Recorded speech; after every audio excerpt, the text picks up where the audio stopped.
Oil ఉంటుంది, grace ఉంటుంది.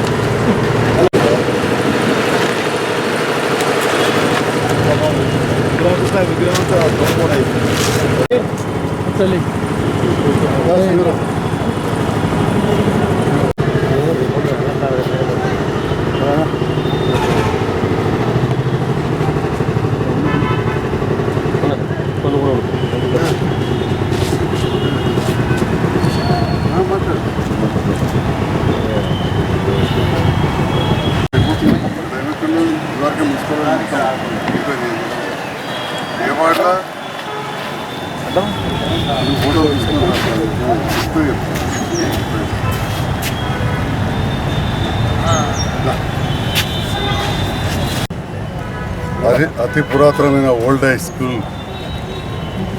English medium మరియు తెలుగు మీడియం విద్యార్థులచే పూర్తి స్థాయిలో సంఖ్య వచ్చి నడపబడుతూ ఉన్నది. గతంలో కొంత అరకొర వసతులతో ఉన్న స్కూళ్ళను బాగా చేయాలని చెప్పి మన బస్తీ మన బడి అనే ఒక గొప్ప కార్యక్రమాన్ని మన ముఖ్యమంత్రి గారు తీసుకున్నారు. అదేవిధంగా మన ఊరు మన బడి అని చెప్పి గ్రామాలలో తీసుకున్నారు. మన బస్తీ మన బడి కార్యక్రమంలో భాగంగా జగిత్యాల పట్టణంలోని ఇటు పురాతన ఓల్డ్ హై స్కూల్ పాత బస్టాండ్ కావచ్చు, girls high school, new high school, fort high school, TR Nagar, ఇవన్నీ కూడా దాదాపు 15 కోట్ల వీక్లీ బజార్, ఇవన్నీ కూడా 10 కోట్ల పైన ఖర్చు పెట్టి పునరుద్ధరించడం జరుగుతూ ఉంది. ఇది రాష్ట్ర వ్యాప్తంగా ముఖ్యమంత్రి గారు చాలా గొప్ప నిర్ణయం తీసుకున్నారు. ప్రభుత్వ పాఠశాలలో 24 లక్షల పైన పిల్లలు ఇప్పుడు చదవడం జరుగుతూ ఉంది. 24 లక్షల మంది పిల్లలు 26,000 పాఠశాలలో చదువుతూ ఉన్నారు.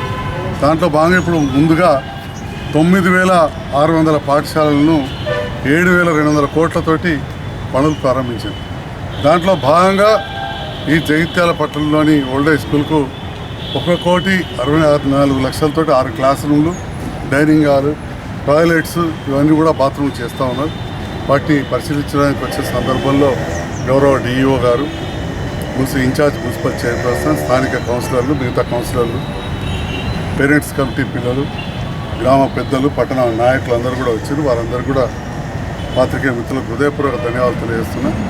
ఒక మంచి వసతులతోటి ఈ ప్రైవేట్ కళాశాలలకు పాఠశాలలకు ధీటుగా ఉండాలని చెప్పి ముఖ్యమంత్రి గారు అన్ని పాఠశాలలు కూడా ఇంగ్లీష్ విద్యాబోధన కలిస్తూ ఉన్నారు. దాంతో పాటుగా పిల్లలకు బీదవాళ్ళు ఎక్కువ మంది వస్తారు కాబట్టి మంచిగా సన్న బియ్యంతో భోజనం కూడా పెట్టడం జరుగుతూ ఉన్నది.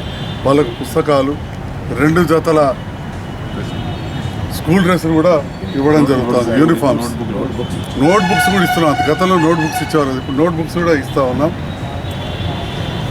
వేరే రాష్ట్రాలకు ఇక్కడికి తేడా ఏంటంటే కొన్ని రాష్ట్రాల్లో ఓన్లీ వాళ్ళ మాతృభాషలో విద్యాబోధన చేస్తున్నారు. పక్కన ఆంధ్రప్రదేశ్లో అసలు తెలుగు అంటేనే మాదని ఒకప్పుడు చెప్పుకునేవాళ్ళు. అలాంటి వాళ్ళు అసలు తెలుగు భాషను దాదాపు మీడియం తీసేసి ఓన్లీ ఇంగ్లీష్ మీడియం పెట్టారు. కానీ ఇక్కడ మన ముఖ్యమంత్రి గారు పుస్తకాల్లో ఒకవైపు తెలుగు మీడియం, ఇంగ్లీష్ 2 చదివాం, మాతృభాష మర్చిపోకుండా. ఉర్దూలో కూడా हमारे मुसलमान लोग जो उर्दू पढ़ते हैं उसकी मादरी जुबान को नहीं भूले वैसा వాళ్ళ మాతృభాష కూడా మర్చిపోకుండా ఒకవైపు ఇంగ్లీషు ఒకవైపు ఉర్దూ. అంటే దీనికి ఎందుకంటే ప్రపంచీకరణ అవుతున్న సందర్భంలో, గ్లోబలైజేషన్ అవుతున్న సందర్భంలో ఇంగ్లీష్ అనేది చాలా అవసరం.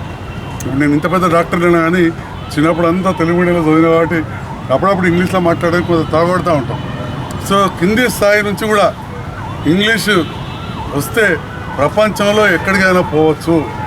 ప్రపంచ నలుమూలల నుంచి మన దేశానికి వచ్చిన వాళ్ళు ఇక్కడ మనం ఉద్యోగాలు చేసినప్పుడు, మనం ఉద్యోగాలు చేస్తున్న సందర్భంలో ఎవరితోనైనా మనం తారసపడ్డప్పుడు వాళ్ళతో సమానంగా ఇంగ్లీష్లో మాట్లాడచ్చు. పోటీ పరీక్షల్లో కూడా అన్నిట్లో పాల్గొనొచ్చని ముఖ్యమంత్రి గారు గొప్ప నిర్ణయం తీసుకున్నారు.